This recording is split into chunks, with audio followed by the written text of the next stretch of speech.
YouTube channel पर आपका स्वागत करता हूं। आप लोग हमारे चैनल को लाइक तथा सब्सक्राइब करें ताकि जो भी वीडियो हम लोग अपलोड करें आपको उसका नोटिफिकेशन मिल जाए। चलिए हम लोग आज मटेरियल साइंस का दूसरा topic cooling curve of iron के बारे में जानेंगे। तो देखिए क्या होता है ये कूलिंग कर्व। हम लोग जानते हैं कि जब प्योर आयरन को हम लोग गर्म करते हैं तो वो 1539 डिग्री सेल्सियस के एबव पे लिक्विड स्टेट में मिलता है। जब उस लिक्विड स्टेट को हम लोग सॉलिडिफाई करते हैं, मतलब ठंडा करते हैं, तो क्या होता है कि उसका जो स्ट्रक्चर होता है और उसके प्रॉपर्टी में वेरिएशन आता है। और उसी को पार्टिकुलर टेम्परेचर पे जब देखते थे तो हम लोग को एलोट्रॉपी जो मिलता था प्योर आयरन का 3 एलोट्रॉपी मिलता था, डेल्टा फेराइट, गामा फेराइट और अल्फा फेराइट। तो हम लोग यहाँ पे उसी चीज को डायग्राम के थ्रू यहाँ पे ड्रॉ करेंगे कि जब हम लोग प्योर आयरन को जो कि मेल्ट स्टेट में है, लिक्विड स्टेट में है, ठीक है, उसको जब हम लोग सॉलिडिफाई करेंगे तो वो पार्टिकुलर टेम्परेचर क्या होगा और उसका स्ट्रक्चर और प्रॉपर्टी क्या होगा। तो चलिए कूलिंग कर्व क्या है कि जब हम लोग उसी एलोट्रॉपी का temperature versus time diagram draw करते हैं और उसके स्ट्रक्चर और प्रॉपर्टी के बारे में जानते हैं, उसी को कूलिंग कर्व ऑफ आयरन बोलते हैं। चलो हम लोग वर्टिकल लाइन पे टेम्परेचर लेते हैं, हॉरिजॉन्टल लाइन पे टाइम लेते हैं, ठीक है। तो देखते हैं कि टेम्परेचर वर्सेस टाइम में क्या क्या स्ट्रक्चर मिला और उसका प्रॉपर्टी क्या हुआ। यही मेरा कूलिंग कर्व होता है, ठीक है। जब हम लोग एलोट्रॉपिक आयरन के एलोट्रॉपी का टेम्परेचर वर्सेस टाइम ड्रॉ करते हैं एक डायग्राम, उसी को हम लोग कूलिंग कर्व ऑफ आयरन कहते हैं। चलिए हम लोग देखते हैं। तो वर्टिकल लाइन पे हम लोग क्या लिए, टेम्परेचर लिए, टेम्परेचर।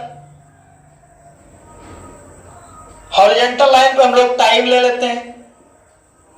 हम लोग देखे थे एलोट्रॉपी में कि सबसे पहला टेम्परेचर, ठीक है, यहां से चलते हैं, ये था 768 डिग्री सेल्सियस, ठीक है। इसके बाद हम लोग लिए थे 910 डिग्री सेल्सियस, हम लोग को मिला था जब प्योर आयरन का हम लोग एलोट्रॉपी देखे थे वहां पे। चलिए उसके बाद 1395 डिग्री सेल्सियस, उसके बाद 1539 डिग्री सेल्सियस। 1539 के बाद प्योर आयरन लिक्विड फॉर्म में होता है। इधर ये जो है लिक्विड फॉर्म आयरन का। चलिए हम लोग देखे थे कि जब इसको सॉलिडिफाई किए थे या फर्दर कुल्ड किए थे 1539 से बिलो पे, जब इसको हम लोग कुल्ड किए थे, ठंडा किए थे, तो हम लोग देखे थे कि ये लिक्विड स्टेट L1 जो है ये कन्वर्ट होता था सॉलिड स्टेट 1 में, ठीक है। मतलब यहां से सॉलिडिफाई होना शुरू होता था। S1 मतलब क्या, यहां से सॉलिड स्टेट मिलना शुरू हुआ था। तो यही S1 जो होता था 1539 से 1395 तक, यही मेरा क्या होता था, डेल्टा फेराइट होता था। मतलब यही मेरा क्या होता था, डेल्टा फेराइट का रीजन होता था। और जब हम लोग 1395 के बाद इसको फर्दर कुल्ड करते थे तो मेरा 910 तक फिर दूसरा हमको उसका स्ट्रक्चर और प्रॉपर्टी मिलता था, H2 कह सकते हैं। ये यहाँ से H2 स्टार्ट होता है यहाँ से, मतलब जब हम लोग सॉलिडिफाई करते हैं तो यहां से फिर उसके स्ट्रक्चर में वेरिएशन मिलता है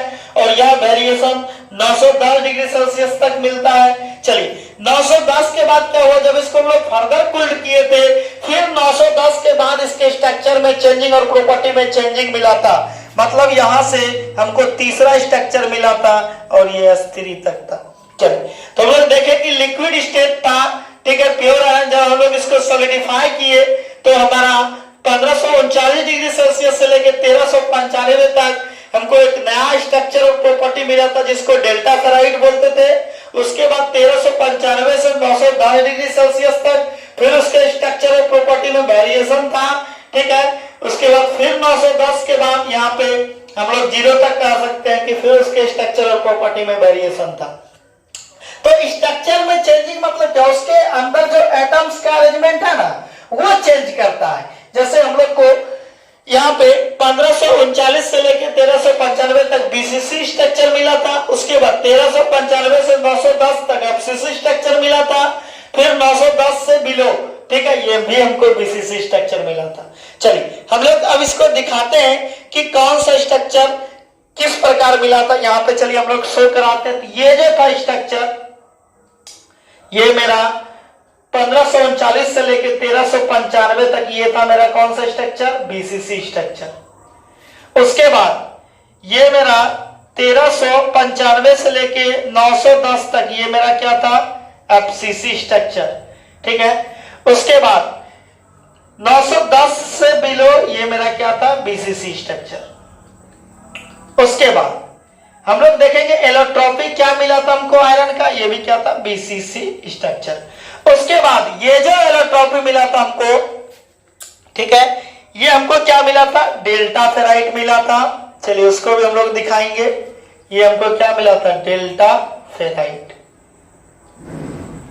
delta ferrite,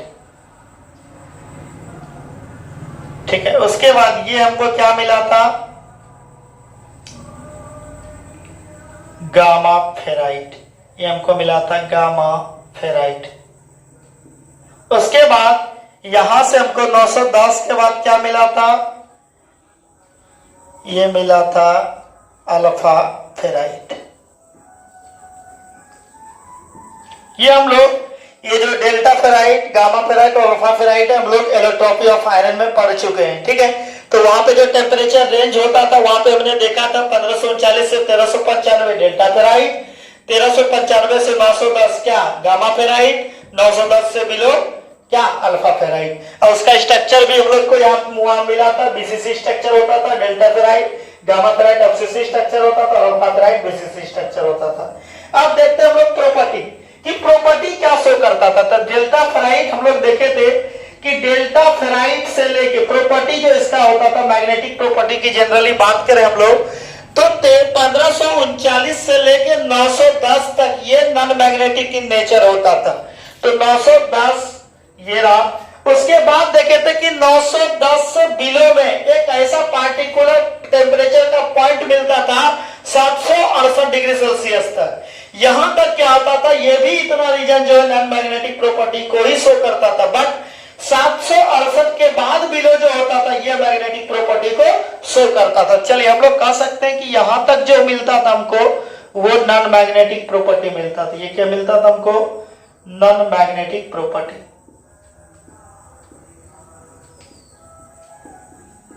non magnetic property. उसके बाद 768 से लेके बिलो ये हमको क्या मिलता था, मैग्नेटिक प्रॉपर्टी। चलिए उसको भी लिख देते हैं हम लोग, ये क्या मिला था, मैग्नेटिक प्रॉपर्टी, मैग्नेटिक प्रॉपर्टी। यही होता है मेरा कूलिंग कर्व ऑफ आयरन। ये